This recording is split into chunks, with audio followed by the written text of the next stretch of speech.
नमस्कार, मैं मिस कनकलता झा। आज कक्षा 4 के विद्यार्थियों के लिए जो व्याकरण का प्रथम पाठ है, भाषा, लिपि और व्याकरण, वो लेकर प्रस्तुत हुई हूँ। बच्चों, आप अपने पुस्तक में एक चित्र देख पा रहे होंगे ट्रैफिक पुलिस का। उस चित्र में देखिए, ये कुछ संकेत हैं जिसके द्वारा लोगों को अपनी बात पहुंचाने का प्रयास किया गया है। लेकिन संकेतों द्वारा पूरी बात बताना संभव नहीं होता, क्योंकि संकेतों की अपनी सीमाएं होती हैं। हमें दूसरों की बात समझने और अपनी बात समझाने के लिए भाषा की आवश्यकता होती है। अपने विचार दूसरों तक पहुंचाने के लिए हम अपनी बात बोलकर अथवा सुनकर समझते हैं। बच्चों, हम संकेतों के द्वारा भी, अगर हम हाथ को हिलाते हैं, सिर को हिलाते हैं, मना करने का संकेत दे सकते हैं, बुलाने का संकेत दे सकते हैं। लेकिन संकेतों के द्वारा हम अपने मन की सारी भावनाओं को प्रकाशित नहीं कर सकते, हम अपने मन की सारी भावनाओं को व्यक्त नहीं कर सकते।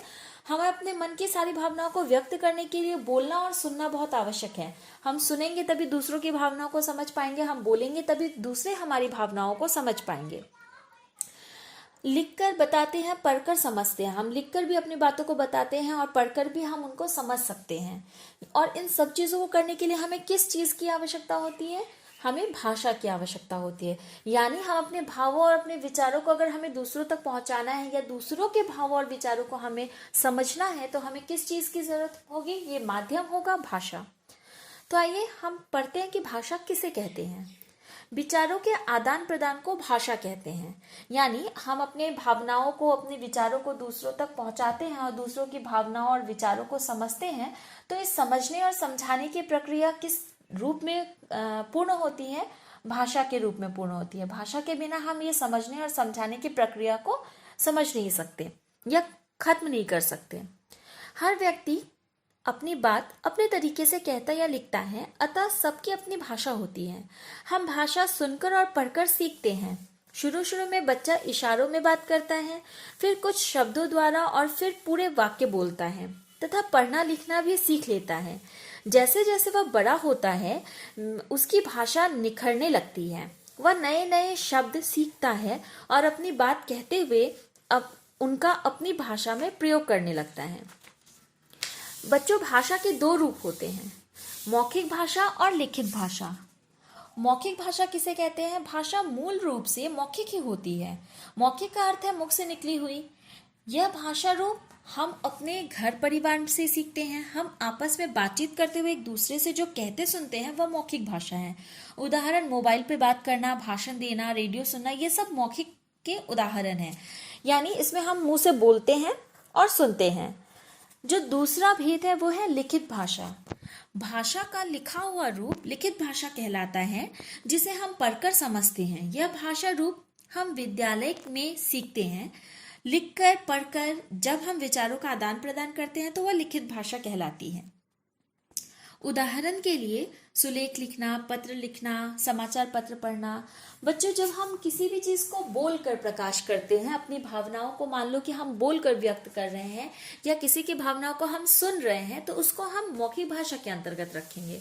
लेकिन जब बात आती है लिखित भाषा की, तो हम वहां पर अपनी भावों को लिखकर व्यक्त करते हैं और किसी के भावों को पढ़कर, जो है वो लिखे हुए को पढ़कर हम उनके भावों को समझ पाते हैं। इस तरह से हम अपने विचारों के आदान प्रदान करते हैं, तो उसे हम लिखित भाषा कहते हैं।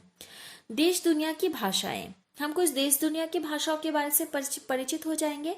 संसार में अनेक भाषाएं बोली और पढ़ी लिखी जाती है। प्रत्येक भाषा की अपनी भाषा, प्रत्येक देश की अपनी भाषा होती है। जैसे जर्मनी की जर्मन, फ्रांस की फ्रेंच, इंग्लैंड की अंग्रेजी, जापान की जापानी आदि।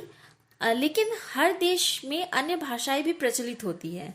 इसी प्रकार भारत में भी हिंदी, संस्कृत, उर्दू, पंजाबी, बांग्ला, मलयालम, तेलुगु आदि अनेक भाषाएं बोली जाती हैं। अलग अलग प्रांतों की अलग अलग भाषाएं होती हैं। संस्कृत संसार की बहुत पुरानी भाषा है। भारत की अनेकों भाषा की मूल भाषा संस्कृत ही है। यानी संस्कृत से ही बहुत सारी भारत की भाषाएं जो है वो निकली हैं। हिंदी भाषा का मूल भी संस्कृत है। हिंदी हमारी राजभाषा है और राष्ट्रभाषा भी मानी जाती है, क्योंकि भारत में अधिकतर लोग हिंदी बोलते समझते हैं। लिपि। अब भाषा को लिखने के लिए जिन चिन्हों का प्रयोग किया जाता है उसे लिपि कहते हैं। किसी भी भाषा को लिखने के लिए निश्चित चिन्ह को लिपि कहते हैं। हर भाषा की अपनी लिपि होती है। हिंदी भाषा की लिपि देवनागरी है। इसके अतिरिक्त संस्कृत, गुजराती, मराठी सभी भाषाओं की इन सभी भाषाओं की लिपि देवनागरी है। अंग्रेजी की लिपि रोमन है। अब बच्चों, एक जो सबसे महत्वपूर्ण तथ्य है यहाँ पर कि व्याकरण किसे कहते हैं, आखिर व्याकरण पढ़ना क्यों पड़ता है, आखिर व्याकरण की जरूरत क्यों है। भाषा को शुद्ध रूप से बोलना, लिखना, पढ़ना सीखने के लिए कुछ चीजों के नियम जानने जरूरी है। व्याकरण हमें उन्हें शुद्ध रूपों का ज्ञान कराता है। तो बच्चों, व्याकरण इसलिए पढ़ना जरूरी है ताकि हम उन शुद्ध रूपों को जान सकें। धन्यवाद।